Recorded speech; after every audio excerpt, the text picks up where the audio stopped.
ہماری ویڈیو کو لائک کریں، چینل کو سبسکرائب کریں۔ جزاکم اللہ خیرہ۔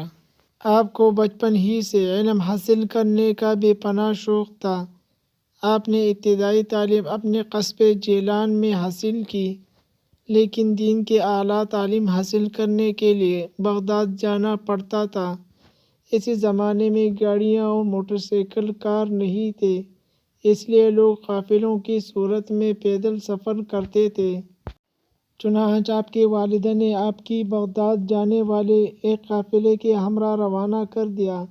سفر پر روانہ ہونے سے پہلے شیخ عبدالقادر جیلانی کی والدہ نے آپ کو کچھ خوراک اور 40 اشرفیہ گزر اوقات کے لیے دے۔ آپ کی والدہ نے یہ اشرفیہ آپ کی قمیص کے تہہ میں سی دی تھی تاکہ محفوظ رہے، اور چلتے وقت آپ کو خاص طور پر یہ نصیحت دی: ہمیشہ سچ بولنا اور جھوٹ کے قریب نہ جانا۔ آپ کی ماں نے اس نصیحت کو غور سے سنا تو سفر پر روانہ ہو گئے۔ قافلے کے لوگ ڈرتے ڈرتے سفر پر روانہ ہوئے۔ انہیں اس بات کا خدشہ تھا کہ کہیں راستے میں ڈاکو قافلے پر حملہ نہ کریں، کیونکہ ان دنوں میں راستہ غیر محفوظ تھے اور ڈاکو اکثر قافلوں کو لوٹ لیا کرتے تھے۔ آخر وہی ہوا جس بات کا ڈر تھا۔ قافلے نے ابھی سفر کی 2 منزلیں ہی طے کی تھیں کہ ڈاکوؤں ایک گروہ نے رات کی تاریکی میں اس پر حملہ کر دیا۔ تمام قافلے افراتفری بگدڑ مچ گئے اور ڈاکوؤں نے اہل قافلہ کو خوب لوٹا۔ ایک ڈاکو شیخ عبدالقادر جیلانی کے پاس آیا اور کہنے لگا: لڑکے، تیرے پاس کیا ہے؟ آپ نے جواب دیا: میرے پاس 40 اشرفیہ ہے جو میرے قمیص میں تہہ میں سلی ہوئی ہے۔ ڈاکو نے آپ کی اس بات کو مذاق سمجھا اور ہنستا ہوا آگے گزر گیا۔ اتنے میں ایک اور ڈاکو آپ کے پاس آیا اور وہی سوال کیا۔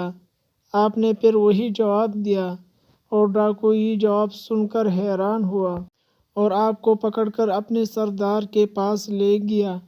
ڈاکو کے سردار نے تعجب سے آپ کو دیکھا اور پوچھا: لڑکے، سچ مچ بتا، تیرے پاس کیا ہے؟ آپ نے وہی بات دہرائی۔ آپ کی یہ بات سن کر سردار کے حیرت کی انتہا نہ رہی۔ آپ نے اپنی قمیص کے تہہ کو کھولا تو پوری 40 اشرفیہ زمین پر گر پڑے۔ اشرفیہ دیکھ کر سردار کی آنکھیں حیرت سے کھلی کی کھلی رہ گئیں اور اس نے آپ سے مخاطب ہو کر کہا: لڑکے، تو نے سچ بول کر اپنا راز کیوں فاش کر دیا؟ حالانکہ تو آسانی سے اپنی اشرفیہ بچا سکتا تھا۔ آپ نے جواب دیا: میری ماں نے مجھے نصیحت کی تھی کہ بیٹا ہمیشہ سچ بولنا۔ میں نے اپنی ماں کی نصیحت پر عمل کیا۔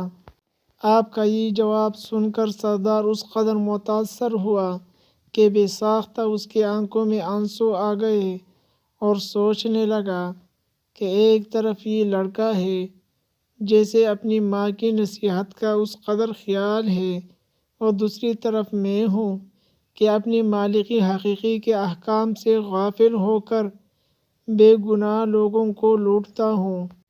اس کے دل سے غفلت کا پردہ دور ہو گیا۔ اس نے توبہ کر لی اور قافلے کا لوٹا ہوا مال واپس کر دیا۔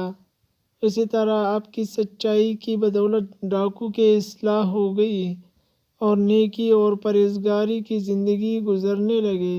اگر آپ لوگوں کو ہماری یہ واقعات اچھی لگتی ہے، ہم ہمیشہ آپ کے لیے لاتے ہیں اسلامک سٹوری، تو ہمارا یوٹیوب چینل کو ضرور سبسکرائب کریں اور ویڈیو کو لائک کریں، بیل کا بٹن دبائیں تاکہ ہر نئے ویڈیو سب سے پہلے آپ تک پہنچ جائے۔